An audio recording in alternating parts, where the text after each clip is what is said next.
Good afternoon, everybody. We've got a very interesting young man to talk to us today. Everybody says to me, Liz, you're always talking about common law, but we never see how it's applied, or we never see it work, and we never see any outcomes, and we never see any winnings. So I've got to know this young man through when he was first interviewed by somebody called Richard Vobes, who many of you know, and I work very well with Richard. So, Dayne, it's so good of you to come on and give us your time. If you'd like to tell us a little bit about how you looked at common law, a little bit about your own case, and how you worked it through their legal system, and I'll say there, and you can explain. Hello. Hi Liz, how are you? Thanks for having me. It's a pleasure. So, about my case. Let's probably talk about common law because I know everybody's got a different kind of perspective of what they might think common law is. So the way I perceived common law in my case was the fact that if I haven't caused any harm, injury, loss, or damage, which is kind of the rules of common law. If you don't cause harm, and you're not meant to cause harm, injury, loss, or damage. So my perspective was, the mother of my daughter was taking me to court for a child arrangements order for residency. So it was a family court. My perspective was, I haven't caused any harm, loss, injury, or damage, or nothing going on. So why would I need a court or a judge to come in and tell me what to do with my child? Where does that come from, that somebody could just come into your life, get into your business? Because the mum and I had made these agreements privately, that my daughter was living with me, so the residency order was for her to take her to another country. And I just really couldn't understand how a third party, I saw the courts, it's a third party technically, how they could get involved and tell me what I should or shouldn't do. So with this approach, there was a guy in America that kind of helped me discover, you have two realms, let's say, going on. You've got your private realm when you're just living privately, and you've got the legal realm, so anything in its legal capacity. So when you go into court, you're in the legal realm, and the way to address them, to basically talk about the fact that I'm living privately and you don't have any business getting involved in my private life, is an angle of what we a technique of staying in what we call a private capacity. So that comes with language. In the legal realm, they use a language called legalise, where they change definitions of the words, things like child, parent. These are legal words, and what legal words do is they put you into what we call a legal jurisdiction.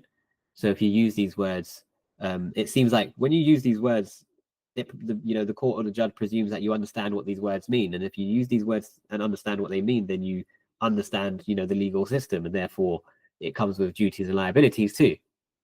And it gives him control over you and your situation. So now to not give him control of my situation, I had to change my words, and change my position in law, is what I like to call it. So taking on the concept of my approach of common law, I haven't caused loss, injury, harm, or damage to anyone, and there's no fears of harm or neglect or anything like that. I decided to try to not give the judge jurisdiction by not agreeing to the words, not identifying to the legal name, because I don't know if many of your viewers know, but your legal name is not necessarily you, it's the name of the estate that you represent. Because when you were named by your parents, there was nothing legal about your name, they just named your name. So it's like, well, how did we get the legal name? Now, not going too far into the legal names, the registration of birth, all that kind of stuff. But for me, the legal name represents the estate that I represent. It's not me, because it usually comes with a title of Mr. Some people might be familiar with the all caps name. Now, I think people in the realm, the corporations in the realm, are getting onto the fact that some of us are familiar with this all cap stuff, so they write your names in in different in small caps, and they might not put Mr. at the beginning of your letters anymore. But what I like to identify, no matter whether you use Mr. or any title, you're still considering it a legal name. So when I went into court, my court, it went through the county court and the district court, the family law case, and I managed to kind of bat them off. I didn't really know this level of knowledge when I was doing the county and district court. So what I did realize is the reason why I got adjourned to the High Court is because they couldn't make a decision. And the reason why they couldn't make a decision was because I always lacked understanding. And if you if you lack understanding, then the court can't make a decision or determination over you, because they need everyone to understand what's happening. And if somebody doesn't understand what's happening, like in any situation, you can't really pursue somebody who doesn't understand what's going on. Partly of the common law, what I call the due process of law. You have a right to a fair trial. You have a right to face your accuser or the person bringing the claim. Anything, the burden of proof is on the person saying it. Whether it's criminal or civil law, if somebody's saying something, they do have a level of burden of proof to prove what they're saying. For example, false accusations. I had false accusations made against me. So, and the reason why they're false, because I demonstrated to the judge, and this is what you have to do. You have to speak with your words to show that you know what you're talking about. You can't just write it on paper, because the judge is a third party. He's like a referee. He doesn't know any of you. So you have to be compelling to make him believe that what you're saying is correct. So if someone's coming with statements, especially accusations, you have to express, if you don't want them to be heard, if you don't say anything, it might seem like those accusations might be true. So you have to speak up, stand up for yourself, but do it in present it in the right format.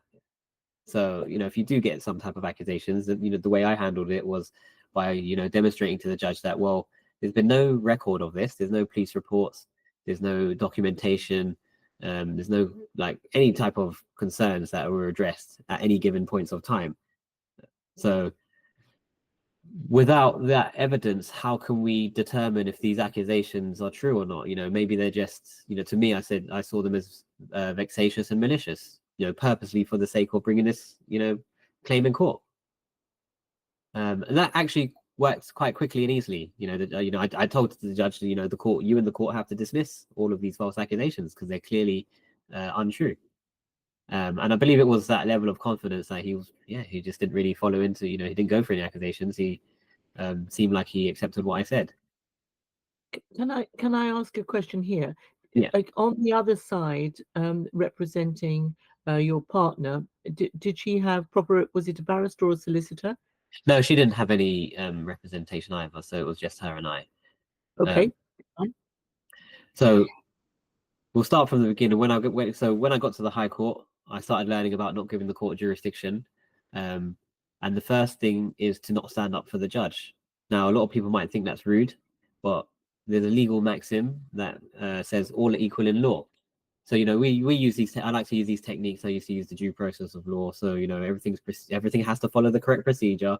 And if you can find a point that doesn't, you can, push that point. So first thing, not standing up for the judge, because all are equal in law. And if someone's your equal, then why would you need to stand up for them? If you do stand up for somebody that's your equal, the presumption is that you might put them at a higher status than you. So when, first thing is you go in, the clerk says, all rise.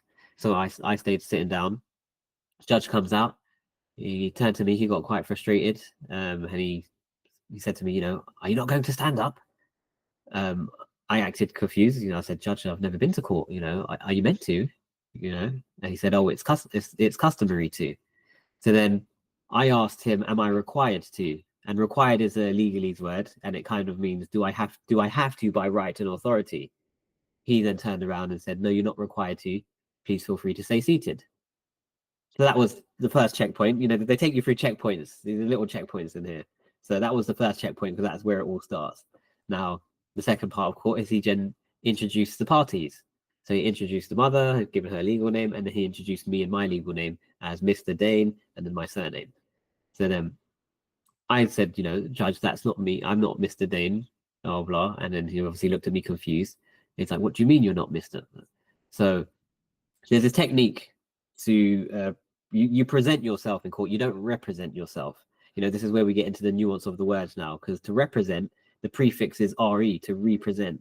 Now, the prefix represent, redo, repeat is to somewhat do again. So this is the nuance in the language. When he asked me, am I representing myself today? And I said, no, I'm presenting myself. And he asked me again, you mean representing yourself? I said, no, I mean presenting myself. Now, I didn't have to get into the explanation of with him that re is, to do again.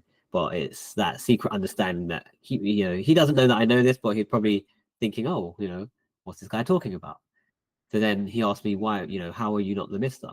So I just had a reasonable explanation. I said, well, my mother didn't call me Mister, and I wasn't born with a title before my name, and I don't have a prefix before my name. So therefore, I'm not Mister. I'm, Dayne of the house. And what I did is I had a notice, and it's called a notice of special appearance. And it's only like a few sentences, and it literally says, I'm Dayne of the house, appearing today at this court, on this day at this court, the end. Because the reason why you do that, because he's presuming that the legal name's coming in. And remember, the legal name is a legal entity that follows the duties and liabilities of the legal world. Now, I don't live in the legal world. I was born on the land of England. What is legal about that? You have to understand the legal system is, a system of what I like to think order by people who colonized, the land once upon a time. And they wanted to create a system of governance to create order amongst the people, and they called it legislation, and that's called the legal world. Now, the private world is the fact that, don't necessarily have to be presumed into this legal world that of these people's systems of order, because who wrote that and where are they today? And where's my consent that I ever, that applies to me? So, coming back to my inherent rights is what I think is, I live by my inherent rights, not cause, loss, harm, injury, or damage, which, in today's world might be seen as common law. So that's, where we bring the common law approach into it. So where was I? Yeah, so he asked this. So I said I wasn't the legal name. I presented my special appearance because I might be a prince. You might be a prince. You might be of some stature from where where you're born, or your family might have a heritage. That nobody knows. Other people might not know about it. So when I'm going to court, how does he know that I'm not a prince from my my home country, or from a people of a community? So my special appearance is to kind of tell him, this is who I am. In my private capacity. So then I gave that to the clerk. He passed it to him. What I did is I autographed it and I put a thumbprint. The autograph and thumbprint is quite key because only a living person, only a living man can do that. Only a living entity. Corporations like the Courts Tribunal Service and the councils and all these buildings, their existence is a piece of paper. So they can't put thumbprints and they can't make affidavits, and they can't swear on oath, because they're buildings and buildings can't talk. So that's what's happening here. The legal name is the entity, and I'm just the man. So I come in my private capacity, hence the notice of special appearance. So when I said I'm not the Mister, my mother didn't give me a prefix. I didn't call me Mister, nor do I have a prefix before my name. He went, oh right, and then he turned around and said, the respondent. So that's test number 2. So the respondent, I don't know what respondent is. A legal word.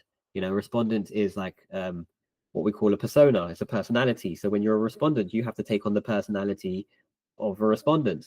And remember, because it's a legal word, it comes with the same legal duties and liabilities. Now, where it's a legal word, I'm not legally trained, and nor do I have legal qualifications. So why would I know about the capacity of these legal words? So again, I just denied, said, Judge, I'm not a respondent. I don't know. He's like, what do you mean? So I said, I don't know how to act like a respondent. It's got all these liabilities, etc. And I wouldn't know how to act or do anything in the capacity of a respondent. I said, if you're referring to me, please refer to my notice of special appearance and just refer to me as Dayne. Then he went, and then he just moved on. He kind of moved on. Oh, let's just talk about the applicant's position. So they just went through the applicant's position. So all of this time, I haven't given him jurisdiction. Then he went through the applicant's position, and then we went through my position, which was mainly the basis of my daughter lives with me. This is already a private agreement. So I don't see what the court can get involved in. And it was quite a normal, I just explained that, what the plans were. It's not mum's choice to go abroad.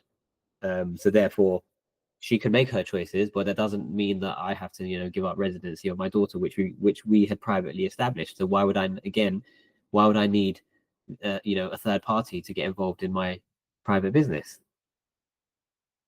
And that was the the judge actually got up and walked out in the middle of me talking, and I didn't really know what that was about at the time. Did he say anything when he got up and walked out? Just literally, I was in the middle of talking, and he just got up and he walked out, and the clerk just scurried, and she's like, "All rise," and so like I was already standing, so it didn't seem like I stood up for jurisdiction because I was already standing. I did mention the fact that I was, just to let the court know I was already standing, just in case they wanted to, presume anything. So he just got up and walked out, and I had no idea why. I was quite confused. Subsequently to the court case, I have found out why. When they don't get jurisdiction, apparently they walk out and they come back come in on another level. I don't have like definitive proof of that, but I have seen information about why. Did he come back in, Dayne? He did come back in, and roughly how long was he out? He was out for 5 to 7 minutes. Yeah. And then he just came back out, and the clerk said, "All rise again." So I stayed seated again, and we did it. We kind of did the same thing all over again. And then we went into the court case. And then I realized, I did realize through my court case, I was thinking to myself, well, he didn't get the jurisdiction, and he asked me, what is it that you want to do? Because after I said what I said, because I hadn't seen the mother's paperwork, so I said, I haven't even had time to see her paperwork. So he's like, "What do you want to do?" And I said, "Oh, I think you should just, that's quite a free question from a judge. If he asks you what you want to do, that's an open question, and if you say the right thing, you can get a lot done." So from my kind of training and the help that I was getting from the guy in America, I asked the judge to discharge the court. So discharge is different to dismiss. The best way to explain it is to think of the army. When you get dismissed, it means you might be recalled and come back again. When you get discharged, it means you can't come back. So the same principle with a court case. If you ask for the case to be discharged, it means that this person can't bring a case on these grounds back to court. So I asked for discharge a case, and he kind of hummed at me, and he actually taught me something. In his response, he responded saying that he doesn't have the ability to discharge the case because of the nature that it's a mother seeking access to her child, and they have every right. They will always have a right to seek the courts help for access to child, and that makes sense. So we then adjourned it for another time 6 months later. So 6 months later, I had done a lot more studying, and we went in again, did the same opening, special, not standing up for him, special appearance. It's like he forgot from last time. And then he was talking about my case, and he was talking about my daughter. He mentioned to me, he's like, when he mentioned to me about my daughter, I referred to her as my property. And he said, "What do you mean your property? You mean your daughter?" I was like, "No, judge, property." And then he said to me, "Well, you're speaking very strange language." He's like, "What do you mean by property?" So this is him testing me to see if I know what I mean by property. And I was taught that there's two types of property. You've got the legal title to property, which is just a deed document. If you own a car, if you own a car, you should get the legal deeds, the title deeds. If you own a house, you get title deeds. If you own land, you get title deeds. That's the legal ownership of property. So the other ownership, which is what I'm saying, the common law side of ownership of property, which might be seen as the the equitable side, is he who authors or creates. Because if you author or create something, then you can claim a right that it's your property. He who benefits, because if you should benefit from your property if it's really your property, and he who maintains. You usually maintain your property. So if you do all three of them, then it's quite likely that's your property, because now if somebody else is claiming said property, they have to establish the same three elements. So it's going to be hard for somebody else to establish these same three elements, especially the mum can establish that because it's her property too, but she doesn't know that. So when I explained, "Oh, judge, the elements to property are he who creates, authors, he who maintains, he who benefits, therefore I cover all three elements, and this is my property," and I had a picture of my daughter, said Exhibit A, and it was a picture of her, my property, and he actually turned around and said, "Oh yes, you're correct." And I was a bit shocked. I was thinking, "Oh yeah, I was he agreed with me." And then he turned around and he went to say, "Oh, it's her property too," meaning the mother. Now he's not wrong. but he's not allowed to tell her that because that's like giving legal advice, and he's not here to give legal advice. So I asked him, I said, Judge, are you a High Court judge? He's like, yes. I said, are you here to be today to be impartial? He said, yes.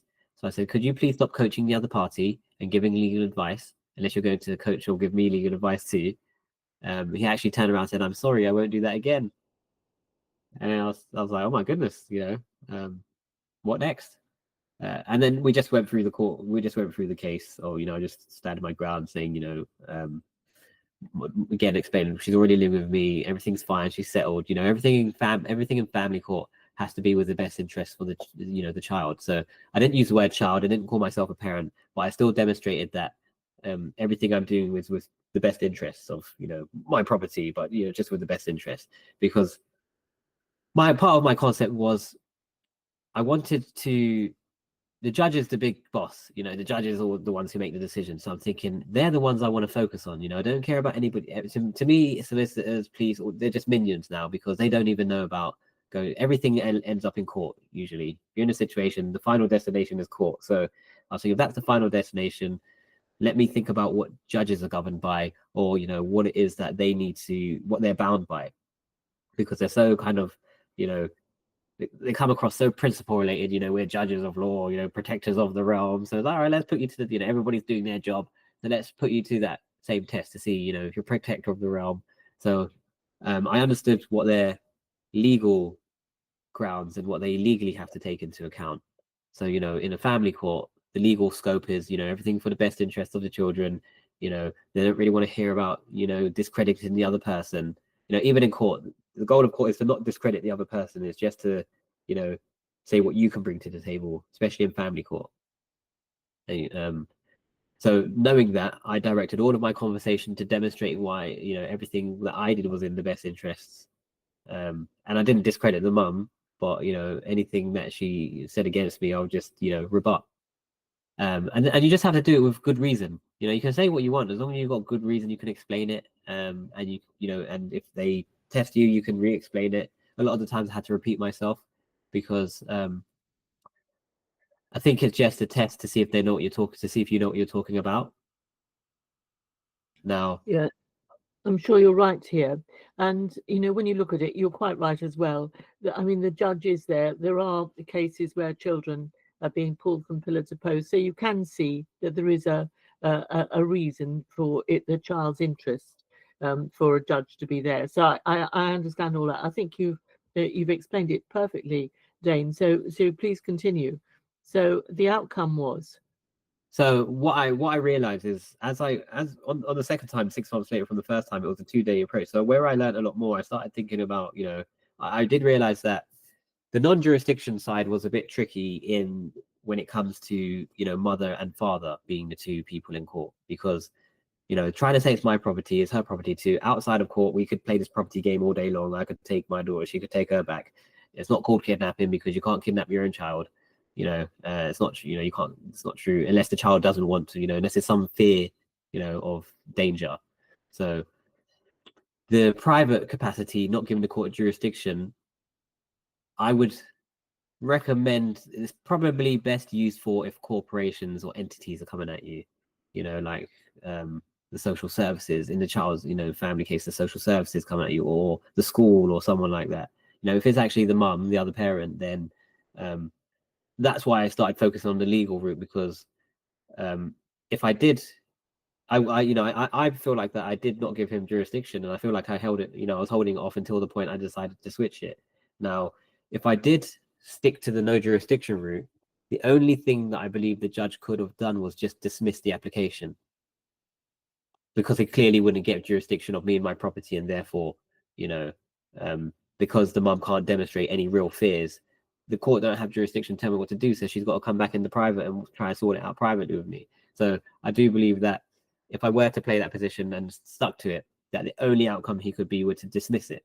Now, that's a good outcome when there's corporations coming at you, because you want them to dismiss that, because you want to shut down their claims that they bring against you. And that's the whole point when you're doing this type of private capacity in a court. Is the whole point is you don't have jurisdiction. Usually you would go in as the defendant. You wouldn't make a claim to the court. You wouldn't be the claimant going into the court and not given jurisdiction, because that doesn't make sense.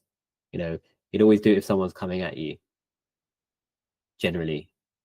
So then I kind of started thinking about, the legal side of the argument, so I could bind him. I was thinking, okay, he follows legalities, illegal stuff. So, can I find any point that will, concretely bind him to the law that he claims to follow?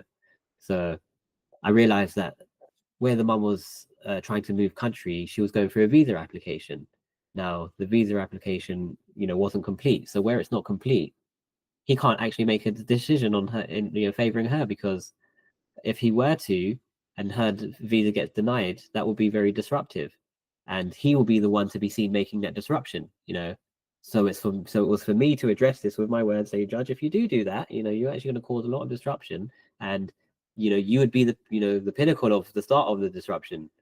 So that would be your responsibility. So because her application is not complete, you don't even have the capacity to allow to favor her position. So through that, it's kind of like a technicality. So through that technicality, you have to favor me and my position. And through the case, I had the social services involved. So we went on the I cross-examined the social services. Just to break them down their arguments. Part of my argument from the social services was the fact that I just tried to understand what these people are governed by now and what it is that they claim to do. So, for example, with the social services, going back to everyone's just doing their job, thinking like, what is their job? They come around and they assess, your environment, look around, see if your environment's good. They, look in your fridge, see if you've got food. And then the other part of their assessment is to see if your child is, safe, happy, quite like, emotionally and mental stuff. So then where I know that a lot of it's emotional, through mental and psychology, I thought to ask them, I asked the lady, does she have any qualifications in child psychology? I know she doesn't. That's why I'm asking this question, because I'm leading her into a bit of a trap now. If I ask a question in court, it's because I know the answer. So never ask a question you don't know the answer to, because how are you going to know if you get the right answer? So I know she hasn't got child psychology qualifications. So when I'm asking, I know the answer is going to come back no. She said no. I said, so when you come to assess children and families, what is it that you're assessing? Do you assess the environment? She's like, yes. I said, do you assess the child's needs and emotions and their psychological state and how they feel? She's like, yes. I said, so how are you able to make such an assessment when you lack the qualifications in the said field? Because it's only with that qualification in child psychology that gives you the ability to create an assessment of a child's emotional, psychological, mental needs. And that's how the court works. The court always going to bind you to having the qualifications to be able to say stuff, and if you don't qualify, then you can't say it. So I took their concept and span it back on them towards the social service lady to prove that she doesn't have the capacity. It's all about the capacity. So she does, her job doesn't allow her the capacity to establish the mental or psychological health of my child or any children. So therefore, anything she writes in her reports, it can't be accepted. Pretty much, they just get really slashed down and weakened. So if you did say anything against me, I'm just going to let you know that that doesn't stand anymore. And that's the kind of perspective that I just took with every department, the judge, with the social services. Was there anybody else in, as well as social services? Were there any other outside bodies that came into to this, or was it just social services? No, it was just social services, because the mum had initiated she was from South London, so she had initiated from her side. Now that they was a bit biased, and they didn't come to court. They were just in the process before we even got to court. So I managed to get that switched over when my daughter came to me. So my local services got involved, because on the first day we was in court, the judge did ask, where I had mentioned that I moved home, the school my daughter's going to. Remember, he doesn't know me, so he asked me, do I mind allowing the social services to come and just validate a few things that I said, so that he could feel reassured that everything was in order and in place. Now, a lot of people would, not want that to happen, but you have to think of it reasonably. I think, okay, well, this is the judge, and you want him on your side. It's again human psychology. If you don't want to be rude to people or cause a rift because they're not going, they're going to get upset with you, and it doesn't make people want to kind of help you. So I came from the approach. I want him on my side. His request was quite reasonable. He'd only want me to validate what I'm saying. I'm not getting up to no good, so I don't have a problem with that. I'm just going to make sure that I do my due diligence with the social service aide to make sure she's not trying any trickeries when she does come around. So I said, yes, that's fine. This was on the first day. So then when we had the second and third day, 6 months later, she had come to visit in that time. She had made a report. And that was when we had our discussions. I cross-examined her. And that's why they were involved through the court proceedings. So you had an original time in court, a day in court, probably the first time, was it? And then 2 days the second time? Yeah, the first day was basically, it was very in and out because where I had noticed that I hadn't been served the application by the applicant or the claim, the claim by the claimant. In family court, it's the applicant. So I hadn't been served the application. And with any kind of court proceedings, from my knowledge, you should usually have a 14-day window to be able to see what's being said, so you could file a response in. And if you don't get that time frame, then you have the right to that time frame. This is part of your fair and right to equal trial, which is a due process of law. So for any point that you don't feel that happened, you remind them of the fair and right to equal trial. So that's why in that time frame after that court day, that first one got adjourned quite quickly, which I was trying to do because I wasn't very fluid at this. So I needed that time, so that that gave me extra time to then learn a lot more about what I was doing. So through the court case, after I cross-examined the social services and did all of that, I realized back to what I was saying, and I realized the private capacity is better for when it's not mum versus father. So I was thinking of a legal argument, and I went through the visa argument, and I just bound him to the fact that he wasn't able to favor her. And I ended up winning under what we call full discretion. So usually in child arrangements or family law, you would make arrangements. Whoever wins as the resident parent would have to make some type of arrangements for the child to see the other parent. Because she was moving abroad, that would be the possibly Christmas and holidays, summer holidays and Christmas, to go for X amount of weeks. Now, the reason why I didn't have to do that, which was why it was under my full discretion, was I don't have any definitive answer, but I believe it was because I was so confident in my approach, and I spoke to him really well, and I just presented myself well, that I kind of felt like he was somewhat helping me through the court case. I did get the feeling that he had liked my approach, because he became quite relaxed with me, and he wasn't really getting on to me anymore after I kind of passed, maybe I passed a certain amount of checkpoints. And I do personally feel like actually he not was directly helping me, but was agreeing with me, and wanted me to not wanted me to win, because he can't do that, but somewhat helping me. That's fantastic, Dayne. And obviously the outcome was the outcome you wanted, and you Yeah, have your daughter with you. And where I shut down all of the accusations, I think he respected that I knew how to shut that down. And, it did look like that everything Mum was saying was just for her benefit and to slander me, and not actually for the best interest of the child. And they don't like that. So I believe that was partly why I won under full discretion, as they say. So then have you written about this, Dayne? I mean, I think when we were talking earlier, you were talking about a second book. So is your first book about this case? Yeah, my first book's about this case. The reason why I wrote the book, because I was just so surprised and shocked about the new information that I had learned and actually applied.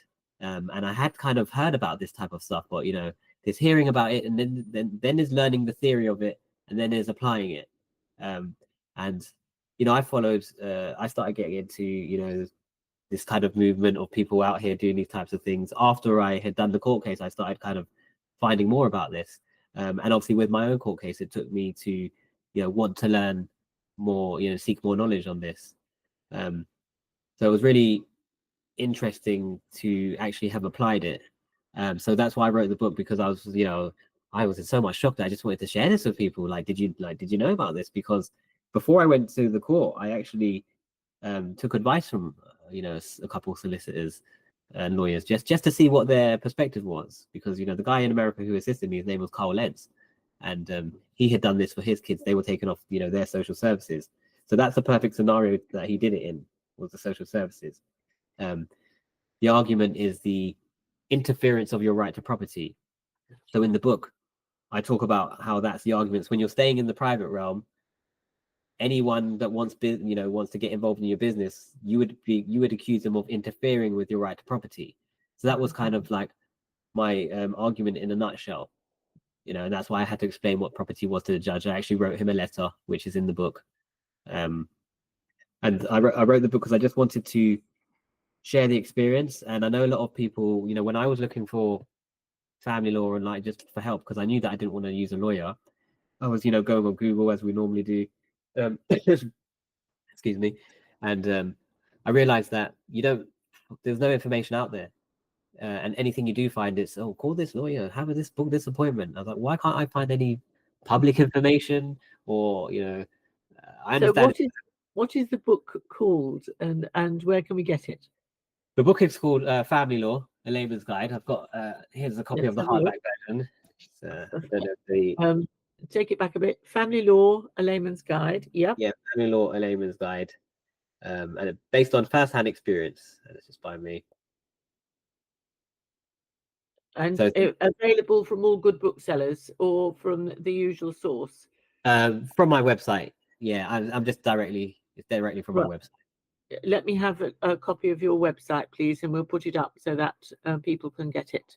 That would be fantastic, because so many people, Dayne, as I said to you, are sort of a little bit skeptical, and they like to hear real stories. I'm going to try and get together a number of you who have actually won through using, if you like, common law, natural law, through the legal system, as opposed to going through a common law court, which is totally different.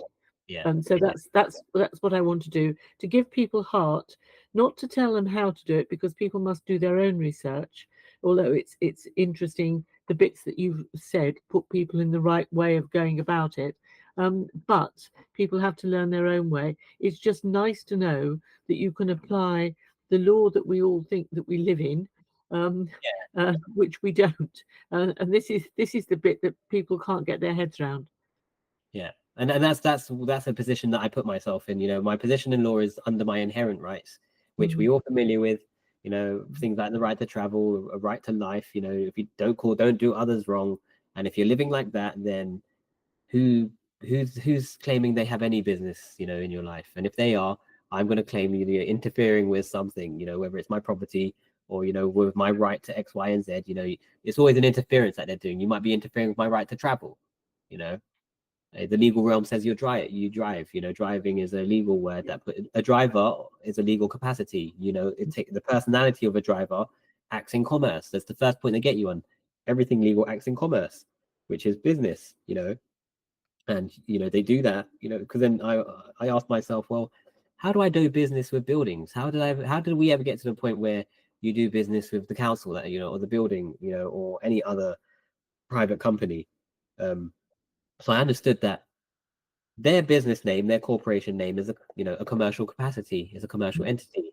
My legal name, for a business to do, for a commercial capacity or, a legal entity to do business with a legal entity, well, they have to be a legal entity. You can't have a legal entity do business with a living man or woman, because if how am I going to address any situation, with a building? We have men and women that work for the buildings, the companies that are supposedly buildings. That's what's happening here. So that's the concept of staying in the private. If these kind of corporations are coming at you, it's like, unless you can prove I have a contract, then you don't have any business in my private life. I think that's absolutely fantastic, Dayne. You've explained that really well. Now, you've done that, and now you're going on to write a second book. Now, I think we're going to have you back when you've done the second book, come back, because like all the rest of us, we're all going through this and we're all learning as we go, and we're Yeah, all learning what we should have been taught way way back. For me, 60 years ago. It's not yeah, nearly so far back for you, but I've lived sort of 60 years in ignorance, and it's been a great learning curve. The last, I suppose, 5 years I've been doing common law now, and mhm. it's a great learning experience. Dayne, will you come back and talk to us about your second? Just briefly outline what you're going to do, but then come back and talk to us when you've done it. Yeah. The second book is, now that I understood that, about acting in these capacities and staying in this private capacity, I wanted to kind of explain that. So the next book is to coming from the approach that you're living in two realms separately. One is the legal realm, one's the private realm.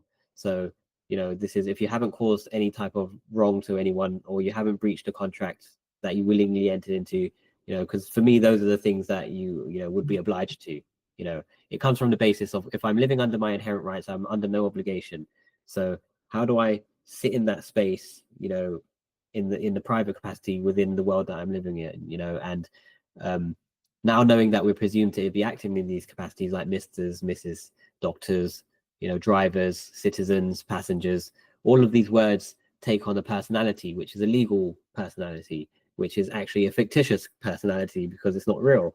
So now that I understand this, I wanted to demonstrate this through the book of what it is, how it works, how, and how you can apply it to separate yourself from any kind of, legal ramifications. If you haven't caused any wrong, you haven't breached a contract, what have you done? Who thinks they can, demand, request, claim anything against you? This might That, come into helpful with like schools. It's to do with like people trying to govern you outside of areas that you don't need to be governed with. which is the majority of our life. I Exactly. have Yes, I have to smile when you think that people that were out walking around the lakes in Derbyshire, causing no harm, loss, or injury to anybody, are stopped by police and saying, "You've got to go back home." Who are these people to tell you what you can and cannot do? Yeah. And so I totally agree. Dayne, I can't thank you enough for this afternoon for coming on and for giving us a positive response, really, to what a lot of people take as a negative subject, which is really sad. It's Yeah. because of ignorance more than anything else. Yeah. Thank you very much indeed. When do you Well, think your second book will be out? I'm aiming to get it done by the end of October, maybe the last week before the end of third weekend of October. So hopefully around that time. There's just so much that goes through my mind to write. So I'm just trying to put everything, organize it in the right manner. I'm really trying to write it in a very simplified, or simplified wording in a nice structure. So we go through it's like a process of the thoughts and a process of the mind, of how we go the step-by-step process. Well, And if you do that and come back to me, it should make a nice Christmas present for somebody, I should think, if we yeah, can get it printed by then. So then come back and we'll do a talk before Christmas, and let's see what we can do. for sure. And just lastly, just back to the family law stuff, you know I don't want people to think that, don't give jurisdiction to court in family law. It was just the approach that I took based upon where I was at in my life and the knowledge that I came across. My book explains the whole thought process from not giving jurisdiction to where I switched to the legal argument, and all the ins and outs of that, and the understanding of common law. I don't want people to get misdirected with common law. I'm only saying common law in the sense of, I'm just coming from an angle of, these are my inherent rights. I haven't done anything wrong. So who thinks they can get into my business? And, back engineering that perspective of how to now present that to, a court or a judge. That's That's absolutely fantastic, because that just doesn't work in the family court. That works for everything, doesn't it, really? Dayne, thank you so much. And You're we'll welcome. see you before Christmas, and we'll get another book out of you by then. Okay. Thank you. Thank you.